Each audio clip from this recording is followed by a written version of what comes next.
हरे कृष्णा, राधे राधे। ज्येष्ठ मास के शुक्ल पक्ष की एकादशी को निर्जला एकादशी कहते हैं।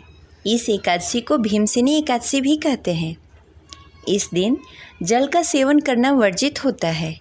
इस एकादशी के व्रत को रखने से सभी एकादशियों का फल प्राप्त होता है। इस दिन जल का खास महत्व माना गया है। तो आज के इस वीडियो में हम जानेंगे कि निर्जला एकादशी कब है, निर्जला एकादशी में क्या करना चाहिए, क्या नहीं करना चाहिए, और इस एकादशी के दिन जल संबंधी 11 नियमों के बारे में भी जानेंगे। ये पूरी जानकारी के लिए इस वीडियो को अंत तक अवश्य देखिएगा। आज की इस वीडियो में एकादशी से संबंधित सारी जानकारी दी जाएगी, तो आप इस वीडियो को बिना स्किप किए हुए अंत तक अवश्य देखिएगा। अगर आपको वीडियो अच्छी लगे तो इस वीडियो को लाइक करके कमेंट बॉक्स में राधे कृष्णा अवश्य लिखें, और अगर आप हमारे चैनल पर नए हैं तो इसे सब्सक्राइब करके बेल आइकन को दबाना ना भूलें। हमारे चैनल पर व्रत कथा भी सुनाई जाती है, तो इसका आनंद अवश्य लें। हिंदू पंचांग के अनुसार साल 2025 में निर्जला एकादशी का प्रारंभ 6 जून 2025 को देर रात्रि 2:15 पर होगा। वहीं इसका समापन 7 जून को सुबह 4:45 पर होगा। उदया तिथि को मानते हुए 6 जून 2025 दिन शुक्रवार को निर्जला एकादशी का व्रत रखा जाएगा, लेकिन यह व्रत 2 दिनों का हो रहा है। इसलिए गृहस्थ जन 6 जून दिन शुक्रवार को एकादशी व्रत रखेंगे और वैष्णव जन निर्जला एकादशी का व्रत 7 जून 2025 दिन शनिवार को रखेंगे। जो लोग 6 जून को एकादशी का व्रत रखेंगे उनका पारण 7 जून को दोपहर 1:43 से 4:30 के बीच में किया जाएगा, और जो लोग 7 जून को व्रत रखेंगे उनका पारण 8 जून दिन रविवार को सुबह 5:23 से 7:17 के बीच में कर सकते हैं। व्रत खोलते समय तुलसी दल और गंगा जल से व्रत खोलें। उसके बाद शुद्ध और सात्विक भोजन करके आप अपना व्रत खोल सकते हैं।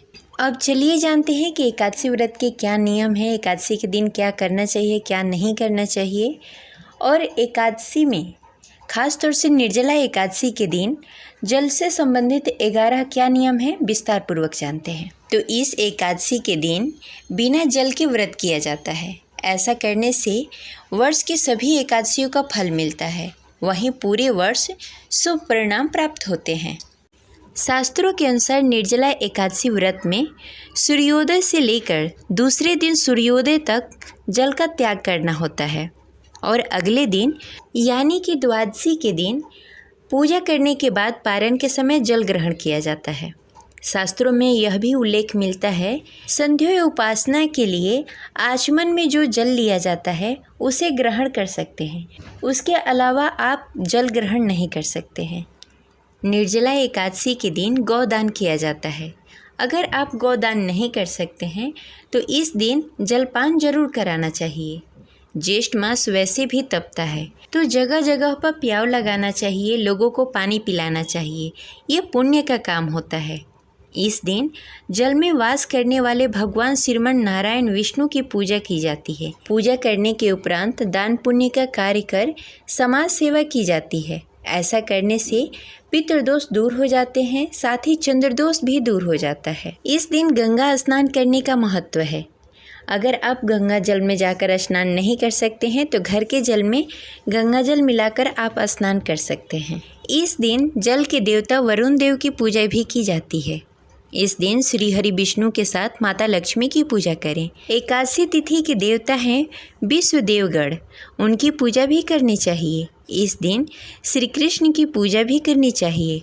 विष्णु, कृष्ण, वरुण, विश्वदेवगण और माता लक्ष्मी सभी का जलाभिषेक करें।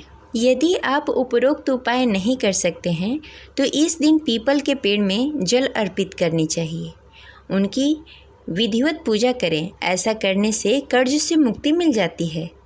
एकादशी के दिन तुलसी के पौधे में जल अर्पित नहीं करना चाहिए, क्योंकि तुलसी जी का भी व्रत रहता है। जहाँ पर जल का अपव्यय हो रहा हो वहाँ उसे रोकें और जल का संरक्षण करें। अपनी सामर्थ्य के अनुसार अन्न, जल, वस्त्र, जूता, छाता, फल आदि का दान करें। यह नहीं कर सकते हैं तो कम से कम इस दिन जल कलश में जल भरकर उसे सफ़ेद वस्त्र से ढककर चीनी और दक्षिणा के साथ किसी ब्राह्मण को दान जरूर करें। इस दिन पौधा रोपण कर उसे जल से संचित करने का भी महत्व है। कहीं पर भी पीपल, बरगद, नीम, कैथ आदि का पौधा लगाएं। अब चलिए जानते हैं कि एकादशी के दिन क्या नहीं करना चाहिए। इस दिन चावल का सेवन नहीं करना चाहिए। मान्यता है कि चावल खाने वाले लोग अगले जन्म में कीड़े मकोड़े के रूप में जन्म लेते हैं। इस दिन नमक नहीं खाना चाहिए।